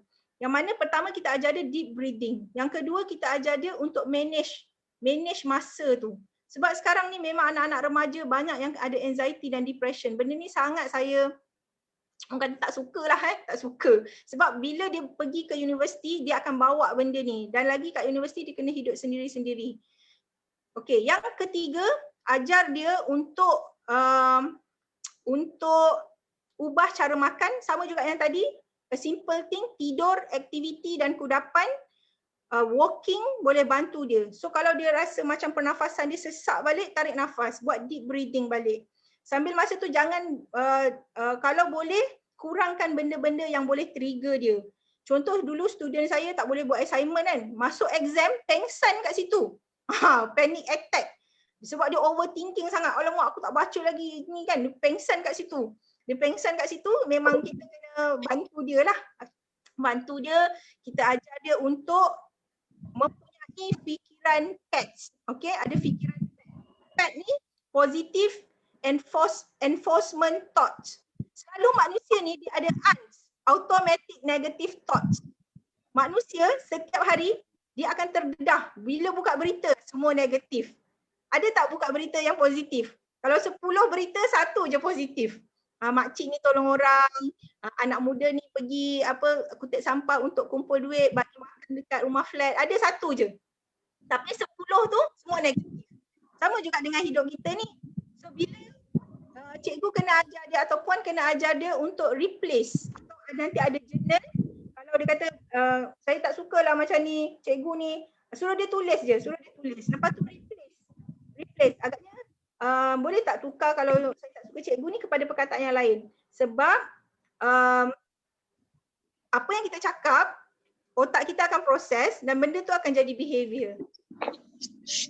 Tapi kena pasti juga anxiety dia tahap apa. Ada orang yang middle anxiety, low anxiety, Anxiety, excessive anxiety. So kalau excessive anxiety memang kena ambil ubat. Tapi bukanlah ubat tu dia punya penyelesaian. Hanya penyelesaian sementara untuk kawal dia punya dada berdebar-debar dan sebagainya lah. Puan, yang kes yang saya dengar ni, yang aduan yang saya dapat ni, pelajar tu dia kata dia sedang berada dalam kelas, lepas tu kawan-kawan buat bising, lepas tu ada kumpulan pelajar yang ganggu dia, and then dia rasa benda tu sangat macam disturb dia lah, and then dia start dengar bunyi bising tu terlampau bising, dia jadi macam berada di dunia lain. Lepas tu dia start menggigil, berpeluh, dan dia rasa macam sangat takut, dia kata. Tu yang dia alami lah dekat kelas, dia rasa macam tu. Dia ada skizofrenia ke, hallucination ke? Kena check balik lah Puan. Memang kalau ada saya bukan ahli psikologi bahagian mental, tapi kita belajarlah semua benda tu. So kalau macam dia kata saya takut tiba-tiba kan, takut pada apa, dia ada dengar tak sesuatu benda. Kalau macam orang bising biasa-biasa, dia bising luar biasa. So kena tanya dia balik, ada hallucination tak? Ada tak you dengar? Nanti adalah soalan-soalan yang psychiatrist tanya nanti. Tapi kalau simple thing, kalau nak buat ujian stres yang biasa saya bagi dekat orang kan, saya selalu bagi yang simple test lah, kadang-kadang daripada Cikgu Ramli, daripada Hospital Bentong pun ada, daripada website Dr. Ramli Musa pun ada. Nanti saya share dengan dekat dalam Zoom ni, nanti boleh buat lah, boleh buat. Terus boleh tengok level stress berapa, level anxiety berapa, level depression berapa. So bila dah kenal pasti tu, kena carilah ubat-ubat dia. Ataupun yang saya kongsikan tadi tu boleh amalkan. A simple thing, walking. Percayalah bila walking ada vitamin D datang, vitamin D bantu kita juga. Dan kita kena ambil omega 3 tu. Cikgu kalau dia ada anxiety tadi, suruh dia makan omega 3 14 hari. Omega 3 ni mungkin daripada sumber makanan macam avocado, ikan kembung, tapi pastikan every day dia ambil omega 3. Ataupun kalau dia boleh beli suplemen, ambil suplemen tu, ambil dalam 1000. Kalau orang yang teruk sangat, dia boleh ambil sampai 6000 gram, maksudnya 6 biji sehari. Kalau yang macam tak teruk sangat, ambil macam saya 1000 gram, 1500 gram je macam tu. Tuan Kamal pun macam tadi saya cerita pernah ada positif kan, positif COVID dan you ada anxiety, you boleh amalkan buat omega 3. Lepas tu you kena walking hari-hari 14 days. 1 month you boleh tengok perubahan dalam you punya minds and thoughts and behavior. InsyaAllah. Okay? Ya. Ada Assalamualaikum. Datuk. Salam. Ya Datuk. Tahniah lah Doktor. Masya-Allah. Kongsi yang menarik ya. Terima kasih banyak Datuk. Cuma saya nak apa sikit lah. Ya. Sebab saya daripada Mahkamah Syariah kan. Datuk. Kita tengok dan semasa pandemik COVID-19 ni nampaknya berlaku peningkatan lah masalah rumah tangga ya. Dan sebelum pandemik pun bila kita tengok kes-kes cerai ni 70% adalah disebabkan masalah kewangan ataupun masalah ekonomi lah ya. Jadi bila time pandemik COVID-19 ni mungkin keadaan tu lebih buruk lagi ya. Jadi minta ni kot mungkin doktor boleh share sikit untuk nasihat kepada semua orang lah, untuk meredakan keadaan ni. Masya-Allah, saya tak tahulah waktu PKP ni saya tengok saya dengar orang ramai bergaduh, bercerai kan. Bukanlah saya nak puji saya dengan suami saya. Saya dengan suami saya ni waktu PKP ni rasa macam pengantin baru lah. Macam honeymoon ya kan. Tapi saya pun nak bagi tahu kalau nak kata risau sebab suami saya pengusaha kantin sekolah. So dia sebenarnya dah setahun lebih dah. Maksudnya pendapatan ni breakdown. Tapi macam saya kata bila kita tenang insya-Allah kita cari. Okey macam mana caranya? Okey kalau kita boleh masak, kita masak. Benda yang simple-simple. Kita kurangkan perbelanjaan. Tapi macam itulah, mungkin Datuk orang-orang yang berumah tangga ni memang fasa awal rumah tangga kan. Even saya tak tahulah kalau saya sendiri, saya kahwin mula-mula daripada negatif 0. Tak ada duit Datuk kahwin. kan. Dah kahwin kan, memang stres, 5-6 tahun tu stres. Saya boleh cakap setiap hari, saya boleh katakan na'udzubillah min zalik. Bila saya renung balik diri saya, na'udzubillah, na'udzubillah, astagfirullah. Saya selalu cakap dengan suami kan, cerailah saya, na'udzubillah, astagfirullah kan. Saya insaf ni Datuk, dekat 8 tahun lah kahwin kan. So dalam waktu period tu kita nak adjust. Mungkin Datuk nanti kalau dapat data daripada statistik kan, orang yang bercerai tu yang kahwin berapa tahun, macam 5 tahun ke, 10 tahun ke, 15 tahun ke, ataupun yang tua-tua. Sebab kalau dalam psikologi, orang kata kan, kita bila berumur, fasa psikologi mental kita akan berubah. So macam mana kita pasangan ni kita nak adapt dengan fasa development human development ni. Umur 50 behavior lain, umur 40 lain, 30 lain. Lagi-lagi zaman pandemik ni, sebab apa orang macam bercerai sebab duit, itu maksudnya kebergantungan diri kita pada duit itu sangat tinggi. Berbanding kebergantungan diri kita pada Tuhan. Na'udzubillah min zalik. Sebab tu saya kata tuan-tuan dan cik puan, bila kita boleh bawa tutup mata, bawa perspektif hidup kita yang lebih luas. Saya macam ni, saya kahwin dengan suami saya tak ada apa-apa. Zero. Mak ayah pun tak ada. Kerja pun belum ada. Kan? Tapi saya rasa kita manusia, Allah beri kekuatan, kita boleh ni kan, tu saya bawa duit ni. Saya nak cakap, kita punya hidup ni, nilai kita berapa? Hidup kita kahwin suami isteri, nilai hidup kita ni berapa ringgit?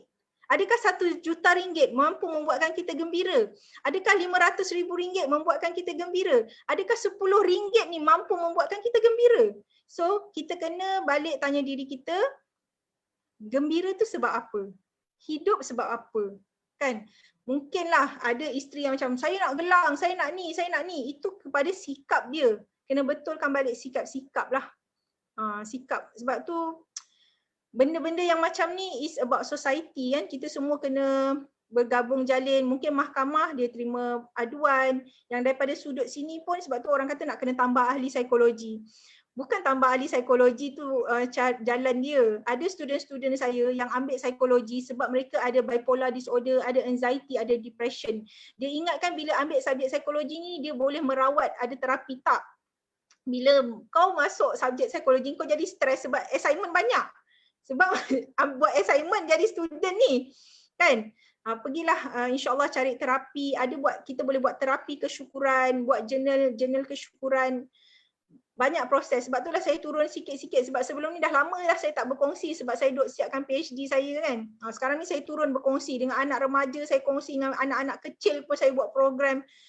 InsyaAllah benda ni dia akan berlarutan dan marilah kita sama-sama ubah kehidupan masyarakat kita ni insyaAllah. Itulah Datuk. Tapi kalau Datuk ada apa-apa nanti kan, saya boleh connect dengan kawan-kawan saya psikologi untuk bantu jugalah Datuk. Kita buat terapi insyaAllah. Okey, baik. Okey. Soalan terakhir jap. Soalan terakhir daripada Facebook. Puan tadi saya tengok Allahumma salli ala saya tengok. Dia minta ulang semula tentang 4 cara call down tadi. Mungkin Puan Salihah boleh ulang semula 4 step tadi. 4 teknik cool untuk bila kita buat teknik cool, apa kita dapat? Kita dapat baiki prefrontal cortex kita. Kita dapat berfikir dengan baik. Kita dapat menyelesaikan masalah yang within control kita, bukan beyond control kita. So, apa cara-caranya? Yang pertama ialah saya sebut teknik cool, C-O-O-L. Okey, saya paparkan kejap Teknik cool.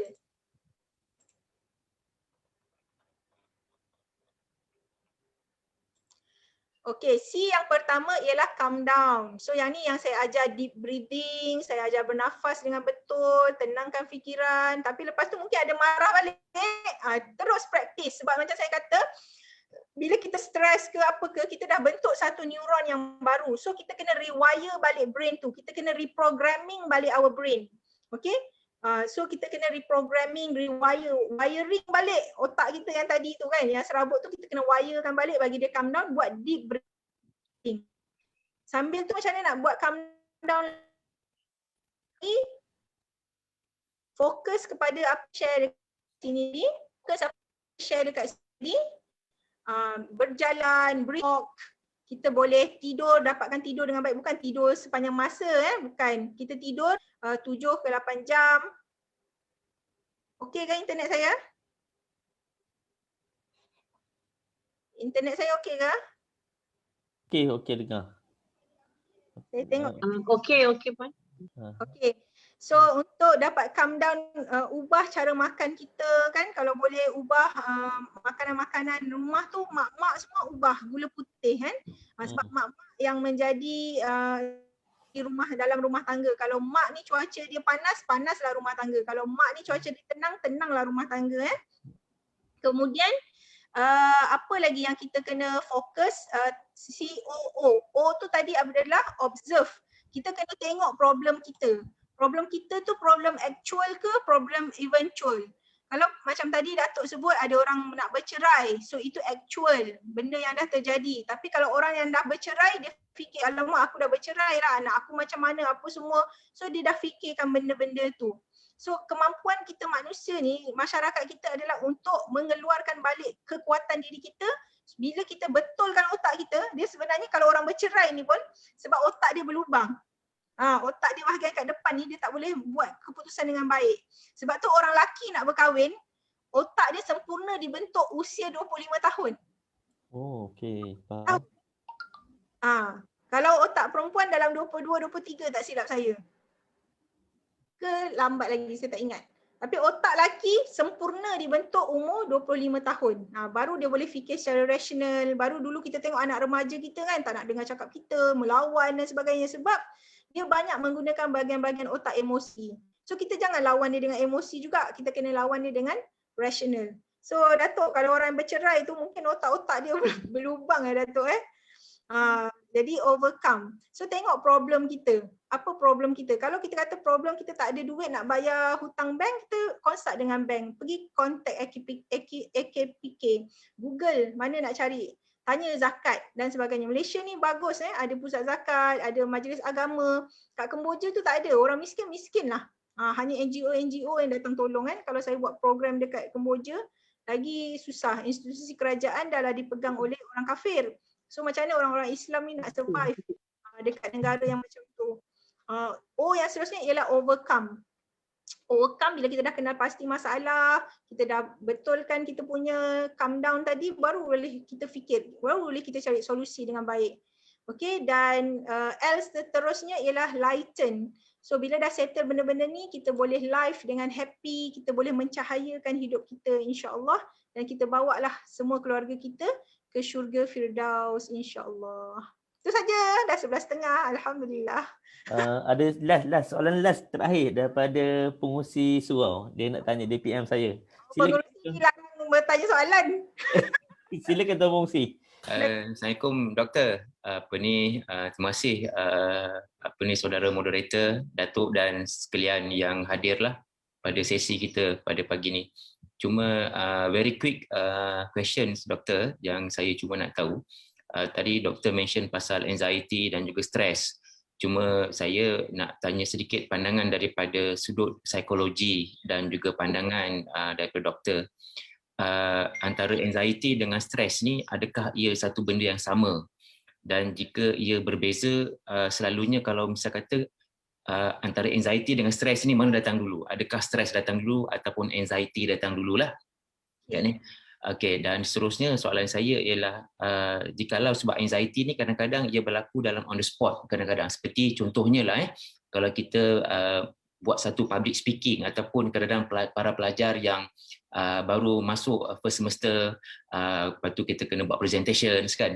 Jadi ketika masa berdiri dia tu dia rasa macam dia start berpeluh kan dia duduk bangun sekejap pergi toilet kan macam Sudin lah kan, sebelum pergi buat screening tu masuk toilet dulu kan.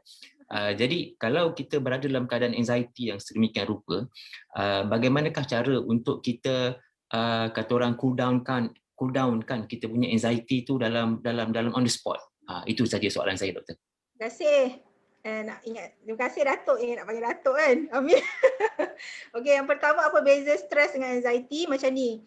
Bila kita ada masalah, bila kita ada tekanan, semua orang dapat stres. Semua orang, dan stres tu berlaku pada semua orang dan di mana saja dan di bila-bila saja. Cuma macam mana dia nak bantu dia hilangkan stres ialah dia kena change macam saya sebut tadi, a negative thoughts kena change dengan positive thoughts. So stres ni berlaku di mana-mana. Cikgu dapat beban kerja lebih, stres. Yang ni anak bising, stres. Anak tak masak atau isteri tak masak, stres. So benda-benda tu change. So stres tu berlaku pada setiap hari. Dan stres ni adalah pintu awal masuk untuk dapatkan mental problem yang lain. Macam anxiety, macam depression, dia start daripada stres. Kan, contoh macam stres aku sakit, duit. Tapi masa aku tak ada duit, aku fikir lebih-lebih. Alamak, nanti pak mertua aku nak, macam Piramli kan, pak mertua aku nak birthday ni, takkan aku nak bagi gula dengan garam je. Mesti aku nak bagi harta, mesti aku nak bagi emas. Overthinking. Kan, aku tak ada duit, fikir lagi.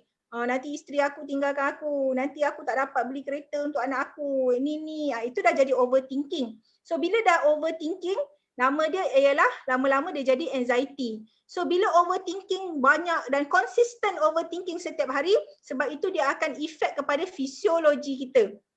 Contoh, hati rasa debar-debar, dada debar-debar, jantung laju, heartbeat laju, berpeluh, rasa penat luar biasa. Dia dah serang fisiologi kita. Tapi it start with what? Start with the brain, thinking of a negative thoughts, of a overthinking tadi. So sama juga depression, dia start dengan stress juga. Stres tu pintu awal untuk masukkan mental problem yang lain dalam tu secara konsisten kalau dibuat. Okay, itu yang pertama tentang stres. Tentang kedua tadi cerita pasal public speaking pula kan. Public speaking ni bukannya orang masuk college buat public speaking. Kalau saya suruh tuan-tuan dan cik puan buat live sekarang dengan saya kan, ada juga yang bergetar-getar. Contoh saya train tim agent kan, buat live hari-hari, semua tak boleh nak buat live. Kalau 10 orang, seorang je buat live, semua takut. Sebab apa? Kita takut orang punya persepsi pada kita. Kalau nak kata saya nak ceramah dalam ni, saya takut juga kan. Sebab saya takut nama ada datuk tu, ada datuk ni. Alamak, aku ni bukannya datuk kan. Nenek je kan, nenek cucu saudara pun takut. Macam contoh dulu saya mengajar Kolej Darul Hikmah. Puan Fauziah Ali ni student saya kan, umur lebih tua daripada saya. Tapi saya pula ajar dia. Kalau saya fikir, alamak aku ajar yang orang besar-besar lah, orang ni dah hebat-hebat lah kan. So kita takut. So kita kena lawan perasaan tu. Untuk student saya yang buat presentation, mana yang menggigil-gigil tu, apa yang saya buat, saya suruh dia tutup mata sambil bercakap. Itu je. Supaya dia tak tengok orang. Sebab apa? Dia takut orang. So tutup mata, cakap lah. Okey, awak bercakap. Nak cakap apa medium saya tak nampak, saya kena baca teks. Saya tak nak awak baca teks, awak cakap je. So saya tanya soalan. Lama-lama dia boleh cakap lah sebab bercakap ni ialah skill. Skill ni dia kena berlatih bukan sekali. Kena berlatih 2 kali, berlatih 3 kali, berlatih 4 kali, berlatih 5 kali. Kalau macam Tuan Zamsari nak buat presentation, rasa takut, apa yang you boleh buat? You boleh buat senaman untuk tambah testosteron. Testosteron lelaki. Bila macam saya kan, kenapa saya boleh bercakap dengan orang lelaki? Saya perempuan. Kan? Macam dekat office pun kan, yang management ramai lelaki. 4-5 orang. Saya seorang perempuan macam ni. Kenapa? Sebab kita boleh uji hormon. Testosteron saya ni lebih. Hormon lelaki saya tu lebih. Jadi sebab tu saya macam biasa je jumpa orang kan, bercakap pun sebab okay, exercise dia, kalau Tuan Zamsari nak tahu kena bayar saya seekor kambing. Tak adalah. Pertama, makan pisang. Kedua, minum dark chocolate 80%. Dark chocolate tu mampu menenangkan kita. Pisang, dark chocolate, sebelum bagi presentation tu makan. Atau makan kacang, minum air kosong untuk bagi oksigen. Lepas tu kita boleh buat senaman bintang. Senaman bintang tu macam tangan, tak nampak tangan kita naik atas, kaki kita ni enjut-enjut sikit. Macam tu Ustaz. Lepas tu kita macam petik bintang lah, macam macam ni. Buat macam tu. Sebenarnya kalau kita nak buat presentation, biasa orang duduk baca kan. Jangan buat macam tu. Bila nak buat presentation, sebelum you present, you kena berdiri. Macam saya nak bercakap sebelum ni, saya berdiri dulu, berjalan, walking. Kan, lepas tu duduk. Ataupun adalah exercise untuk public speaking tu, lain pula nanti ceritanya. Tapi saya bagi dulu lah. Breathing pun sangat penting. Ya, daripada saya, Alhamdulillah, syukur, Masya Allah. Terima kasih banyak-banyak yang mendengar. Saya mohon maaf kalau ada banyak kesalahan saya minta maaf. Saya pun manusia biasa, lemah, masih lagi belajar banyak benda, insyaAllah. Terima kasih. Assalamualaikum. Waalaikumsalam warahmatullahi wabarakatuh. Alhamdulillah. Persoalan-persoalan dan dapat dijawab dengan baik oleh Puan Salihah. So macam mana rasa dengan pengisian kita pagi ni? Alhamdulillah banyak sangat-sangat sebenarnya input bermakna senang je, bukan senang lah.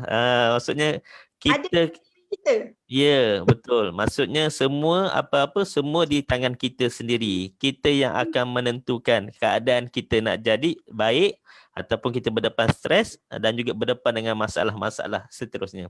So apa yang saya boleh simpulkan hari ini bahawa setiap masalah pasti ada jalan penyelesaian. Dan yang paling penting kita kena kembali semula kepada yang satu iaitu Allah Ta'ala dahulu. Kita kena muhasabah dulu tu. Barulah kita pergi pada benda-benda lain lah. InsyaAllah sebab setiap masalah ada jalan penyelesaian. Kan? Tu saya rasa cukup sekadar ni saja. Jadi saya sebagai pengurusi majlis pada pagi ni, Ustaz Qaumar kasih. Okey, nak mengucapkan pertama sekali kepada penceramah kita Puan Salihah Idris. Sekali lagi jauh kita input daripada Bangi Sekarang tak boleh rentas, rasa jauh. Dulu sebelum masa boleh rentas, rasa dekat. Okey, dan juga kepada semua jawatan kuasa, penasihat Dato' Abbas, pengurusi, timbalan pengurusi, AJK, imam-imam dan semua hadirin hadirat sama ada yang berada dalam Zoom maupun berada di dalam live Facebook live kita. Mudah-mudahan pengisian kita pada hari ini kita sama-sama dapat menatijahkan dalam kehidupan kita dan kita bantu orang lain. Kita sharing, kita kongsi, kongsi sama. Kita bantu orang-orang yang memerlukan. Dan kita tak lagi jauh, kita tengok dalam keluarga yang kecil dahulu, family kita pergi pada jiran-jiran kita kan, hasilnya pada tempat-tempat tinggal kita pun dan juga saudara mara kita kan, family kita sendiri kan, untuk kita bantu mereka. Barulah kita dapat suasana hidup yang lebih baik insya-Allah. Jadi kita tangguhkan program kita dengan tasbih kafarah dan suratul as. Subhanakallahumma wa bihamdika asyhadu an la ilaha illa anta.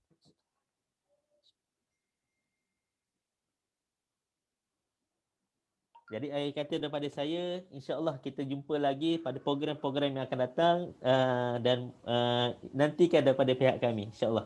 Jadi assalamualaikum warahmatullahi wabarakatuh. Jumpa lagi.